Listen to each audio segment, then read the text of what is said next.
Hello, everyone, and welcome to this episode of In the Know. So we've got a bit of a focus on men's health issues, and today we're going to talk about male mental health in particular. So first of all, I'm going to do introductions.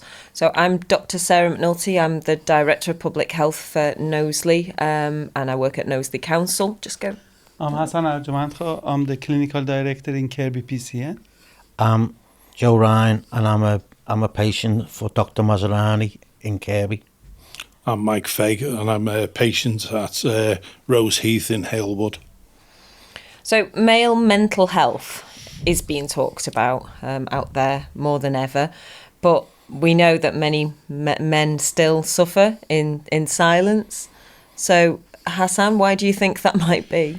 I think men tend to hold everything in themselves because they like to be seen as the invincible. They are the man of the house. They are the breadwinner. They're in charge. They should not show any weakness. And men often take mental health as a weakness, that it shows a weakness, whereas it's completely the opposite. Actually, being able to talk about it to somebody that you know, or even somebody you don't know, being able to share your experience and actually unburden yourself would actually help with easing your mental health. But men are very sort of, even when they are in groups, they're all the bravado, but nobody actually shares, even with their best mates, the issues they've got, that worrying in the mind. But we know that about a quarter of men will suffer with depression. So, it's huge numbers, and, they should talk about it. So Joe, at what point did you realise that you needed help?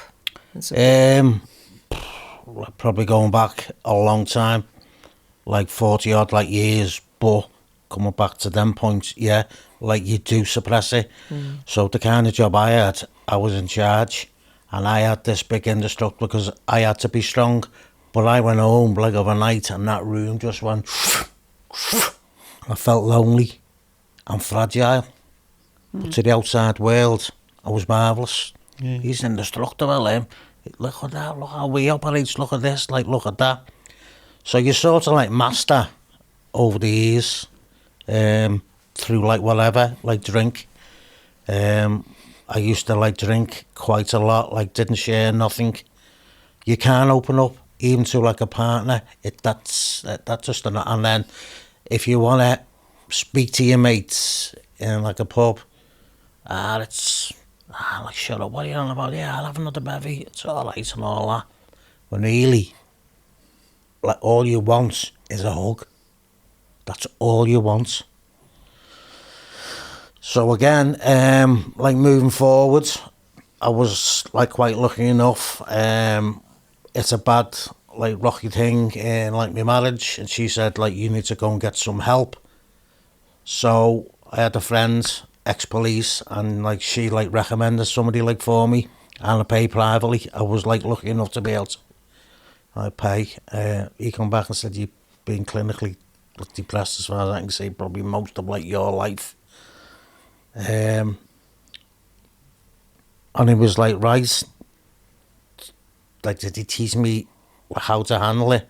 No, because everything doesn't disappear. That's happened to you, that's put you in that position, but you just have to ease down. I met a few other people quite lucky who could just offload on each other. So if I was feeling down, I could go to my mates, I could chat to them. If he was down, he'd come to me, because we trusted each other. It was in either his place, we didn't go out. And it's about letting it out. Have I done anything else? Yeah, for me, I found creative, writing was very helpful. For me, it was cathartic. I was able to sit and write, and it was getting everything off my chest and putting it down. Am I still okay now? I look back at myself and know I've been damaged. I look at my grandkids and my kids, and I haven't been able to hug.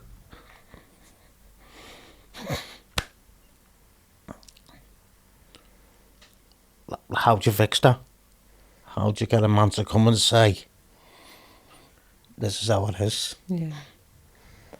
Because men don't, like you say, tend to keep everything in, don't they? And society kind of tells men that that's how men should be, and it isn't. And do you think younger men are feeling differently, or do you think they've still got the same pressures on them as well? I feel, like for me, like younger men now are just so,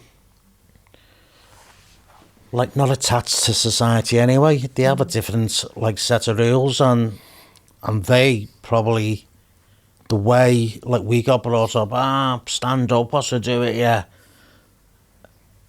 Like, these kids now, they wouldn't even dream about thinking, like, about that. They'd be, like, shut up, like, get on with it. What's to do it, yeah. Wouldn't even dream, like, about talking. And I think, like, they go towards, like, drugs, like, more. That's their little world where, like, years ago, the likes of me, like, would be drinking. How is it handled by the medical profession? I don't know, because, like, you're not going to get a man of, like, my age, like coming in, speaking to somebody. And maybe, I don't know, like, what the word is. If you walk through, like, the door and you're speaking to the doctor, are you really able to get over, like, what's in your, like, head? I don't know what the answer is. But, like, I know there's plenty of people out there. And I work down in, like, London. I work, like, high-end down in London. And I used to call them, like, the champagne, like, socialists. All high-powered jobs, all this, all that.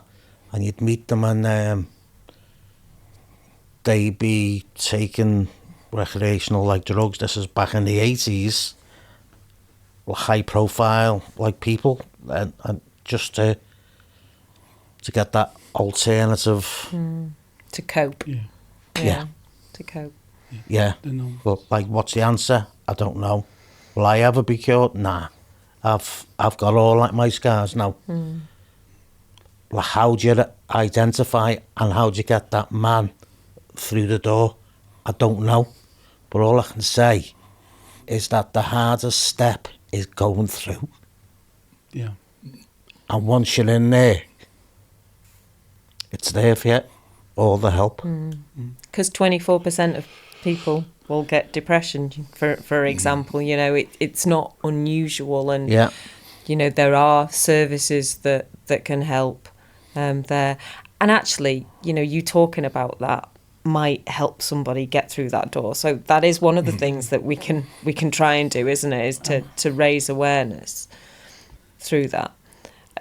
Mike, do you want to tell us a bit about your story? Yeah, so 4 years ago, on my wedding anniversary, I had a stroke. I had a stroke in my sleep. As you can imagine, quite a really traumatic event for myself and also my family. At the time, I didn't know really what was going on, or I didn't know really how to cope with this, because it just come out of the blue. I didn't really have any sort of financial difficulties. I had a really great job. My 2 children were doing really well in there, setting their sort of career paths ahead of them. That was all sort of sorted. Like I said, a great family life. And then all of a sudden, one day is totally different. I wake up and I can't move my right arm. My actual dog, apparently at the time, saved my life. He actually come up the stairs and woke me up. I had my stroke in my sleep, so when I was actually taken to hospital, I couldn't have the reversal drug that they can give you because I was outside the window. And then really from the onset of that, you know, I could clearly see that I couldn't move my arm. I couldn't do a lot of the things. I was predominantly right-handed anyway, so I had difficulty walking. I had blurred vision for probably 6 weeks, and I've got to say that the sort of care that I received in Whiston at the time was fantastic. that progressed really. My journey then was on a road to recovery. I had sort of set targets in my head that I wanted to achieve.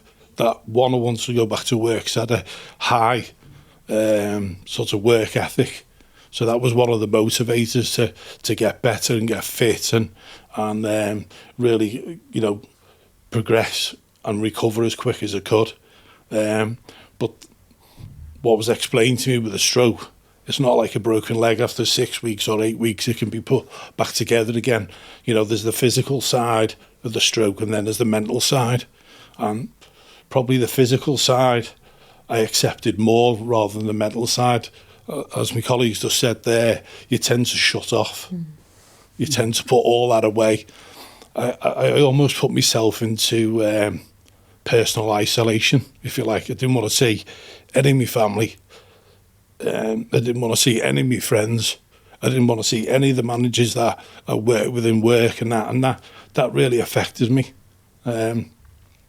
So what I did do, when the physios were actually coming out, they suggested that maybe that I go and speak to someone in St Helens there, a psychiatrist, just to, you know, talk about your feelings. And basically I just felt I had no self-worth. I didn't really have a purpose. I'm thinking I've always gone out to work and now I've had to stop. And this recovery just seemed to be getting further and further away from me. I couldn't see myself getting better, if that makes sense, or it did at the time to me. So I really wanted to pursue that angle. And again, like yourself, you're probably thinking, well, why do I need to go and see someone and speak to someone? But the coping mechanisms that I was using was only getting me so far. I had to go and see someone to unlock some of those sort of barriers that I'd probably imposed myself. But once I actually did probably an 8 to 9 week course in St Helens, they really unlocked some of the barriers that I was actually put up, or some of the insecurities that I actually felt, because I felt really vulnerable. I'm sure you mentioned it before. You feel really vulnerable and the pride element kicks in, you don't want to talk about it. And you certainly don't want to be seen to be vulnerable as well. So it's much harder for men to share their experience, isn't it? And all you need sometimes is to cry or a hug. Yeah. That's all you need. But it's where you do that, how you do it, and in what environment. If I'd have known him, I would have come in. And he'd have done the same to me. Yeah. But like, we'd never got to meet. Yeah, well, talking about that, in Kirby, we have, for example, we've got, through our social prescribers, we've identified one or two men's group that they meet, like in the sports center. You've got Halewood, a sports center in Halewood. Yeah. We got that one in Kirby, the sports center. And these men meet every Tuesday between 6 and 8 in the sports center in Kirby. And they'll just have a coffee and they just hang around each other. They share experiences with each other, etc. And that's just a non-judgmental get-together. And also the way we work in general practice now is a bit different since the PCNs were established. We got additional roles. So we've now got Band 6, which is reasonably at high level mental health practitioners working in GP practices, so that where the GP can only see you for 10, 15 minutes maximum. And very often it's just a case of giving you some tablets, nothing much more than that. They can't really spend an hour or so talking to you. Whereas the mental health practitioners, they've got a much longer appointment. They're specialized in mental health. They can have a conversation with you in much more detail and they can follow you up, etc. That's available now in all the practices in across both PCNs. And on top of that, we got social prescribers now. So anything that's lower level that affect, that they could put you in touch with the groups and what other support is available out in the community. And in some of our practices, we've also got associate psychological practitioners. Again, they're psychologists and they can provide you some psychological support. Unfortunately, there's only 2 practices in Kirby that have that in. One of them is your practice. So not everyone had it, but those opportunities were given to us when the way the funding for GP practices have changed and the PCNs were allowed to employ these additional roles personnel to work in GP practices, because it was realized that not everything can be done by doctors. They haven't got enough time. Whereas if you get the specialists with those specialist knowledge to come in, but before that, the door has to be open and somebody got to come through it. If you don't knock on the door and say, I need help, I can't put you in touch with the mental health practitioner. I can't put you in touch with the app. I can't refer you. A simple referral to the social prescriber is totally non-judgmental. The social prescriber contacts you, identifies your need. It could be financial. That's really digging in your brain. I can't afford eggs, bread, milk, whatever. I've only got a limited income and price of everything's going up. I'm struggling. Again, the social prescriber, I've got some debt problem. They can put you in touch with the right people to get those things that are solved for you, and then put you in touch with groups that could wrap around you and give you that hug you're talking about, But we can't do any of that till you actually come and knock on the door. I don't feel myself anymore. Can somebody help me? It's probably that vulnerability that you don't want to really expose to other people, and certainly people you probably don't know as well. So certainly from my experience and my recovery with having the stroke is, I want to go and donate some of my time to taking people out, walking with them, talking to them. I've done that a few times now with regards people have had strokes, and they've actually turned to me. I suppose the biggest sort of credit that I can take personally myself is some of them turn around and say, you don't even look as though you've had a stroke. And I think that's down to all the care that I've received and mentally getting me back on the path to recovery and being really myself again. I mean, there are two groups of men who really suffer with mental health. One is the young ones, and the suicide rate amongst the young male is quite high nationally and locally, I think. Mm-hmm. And then the other one is that retirement age men, because you've retired, you've lost that purpose of getting up in the morning, going to work, keeping busy, having work colleagues. Well, that recently happened to me, so I did retire, couldn't handle it. My head fell off completely, and I had to go back to work. To just keep busy, keep that mind busy, To keep me mind having a purpose, because I still wake up at the same time in the morning. I still need the mental challenge and out speaking to people. I find coming here is helpful, to me, and similar. I want to help in some way. I wouldn't mind just sitting with somebody. Yeah, but after this meeting, I'll put you in touch with that men's group in Kirby, because you live in Kirby. So even to help other people. Exactly, yeah. Because I've sort of not controlled it, because it's always there, and I'm 67. Yeah, it's not going to get better for me. But even if I'm out or I'm in a work situation, I can see someone that's in trouble. I can see in their eyes.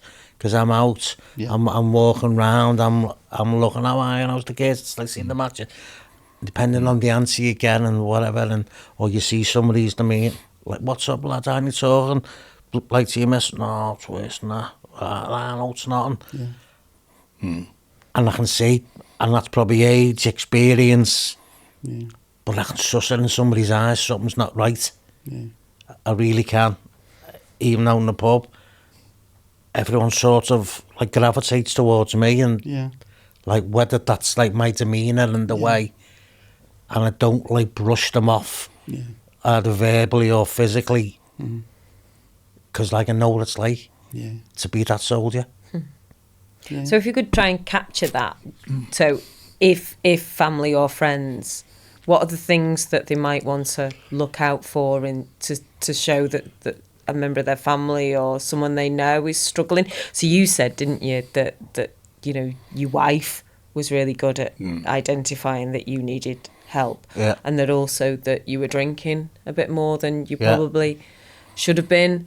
And you're saying young men sometimes may look to other substances. I mean, you mentioned finances as well. We know that gambling is a risk factor for people who have mental health disorders, and also causes that as well.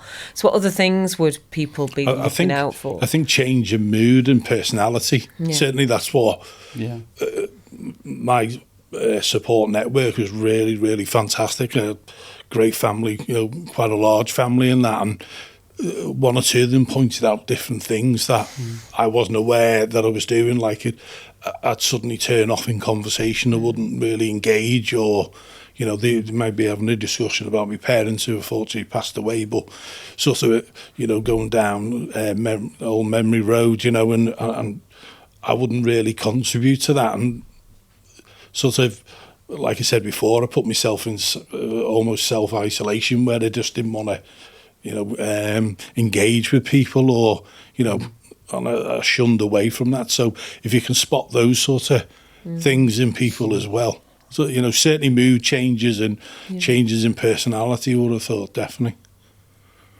Anything? For me, like, different people need to be looked at and approached. Like, some fellas just need a big arm around them. Some fellas need to be shouted at and, hey, come on, it's all right. Like, get out the bed, like, stop pulling the quilt over your head, come on, like, let's go. Let's go to match. Let's go and have a walk. Let's go down a pier head and just walk up and down for a bit. Just a bit of, like, space. But, like, don't question it, because, like, I'm not trained. I'm just there to listen. Yeah. Because there was nobody there to listen, like, for me. Yeah. It's good to talk, isn't it? Yeah. Absolutely. Yeah. And talk. But, like, it's like not pushing that person. You've got to let them open up. Yeah. It's good to talk and good to listen and let other people to share their experience. And I think if we do that as a society, we'll improve our own mental health, as well as support other people's mental health to improve. Yeah. And I think also, get it out there that, these things are really common. Human beings are complicated. And, mental health issues are so common, and they're nothing to be ashamed of. And, we need to talk about things. You're right, our suicide rates have gone up. Yeah. And we are seeing different patterns, and one of the ones that we do see is kind of men at sort of in high, older middle age, when they lose their jobs and when they're unemployed and when they feel loneliness, and that is that sense of identity, isn't it, that they lose? Or if they've lost a partner, we know that that's another risk factor. So and we it's isolation sometimes. Yeah. Isolation, but, like, men are fragile and men, like, get sad. And it's... We're just good at disguising it. Yeah. Until you can't anymore. No, and especially our age. Yeah. And usually when the that's how you're brought up. if the family breaks down, men are usually the ones that are left most lonely, because the kids gravitate towards the moms, don't they? Yeah. More often than not, And you're not always great at retirement, like you say, as well. No. I'll die and work, me. I've always said that, because as soon as I give up work, that's... Just got to find a hobby. Yeah. I don't play golf, I don't fish, I don't, so... I like the challenge, I like the banter. It just keeps me alive and keeps me young. I think, like you said, though, the most important thing is the education side of it. Getting that out to people, that there is people that will listen, and there is people of expertise that can really help you. Yeah. And there's lots of help out there, and there's lots of different types of help out there, and some of it might be a men's group that will suit people, some of it might be intensive counselling, some of it might be medication. It's that there are different things that will work for different people. So I guess just as a key messages to take away, Hassan? I think it's good to talk, and it's really, really just as important, if not more important. Be ready to listen to your friends. Joe? Yeah, I'd underline, like, that statement, and always, like, be there. And if somebody makes that effort to just ask you something unusual, don't just like dismiss it, understand it for like what it is. Because for that person to ask you, it was a massive leap, absolutely massive. And being able to identify how he's asking that like question outside of his own normal like vocabulary, like if you like, in your own normal bit of banter, and it's just knowing and think, oh, that was a weird one that he asked me. Well, he's reaching out. Yeah. And he mightn't ask you the direct question, but he's reaching out. But it's there. Yeah. I think for me, it's maybe spotting mood changes or personality changes. Certainly that's what was pointed out to me, and now that I'm on a road to recovery, I can see that. Yeah, I'm looking for a reason for that. I can see that, look into the mirror, and I can see where that was suddenly. I was doing it to myself, and I've got my family to tell me certain things. So I think if we look for those key triggers or spot those signs, I think that'll really help. Okay, thank you for your time today. Thank you for being so open as well. It's hopefully, it will help someone out there. Yeah. Thank you. Thank you. Thank you. Thank you. Thank you.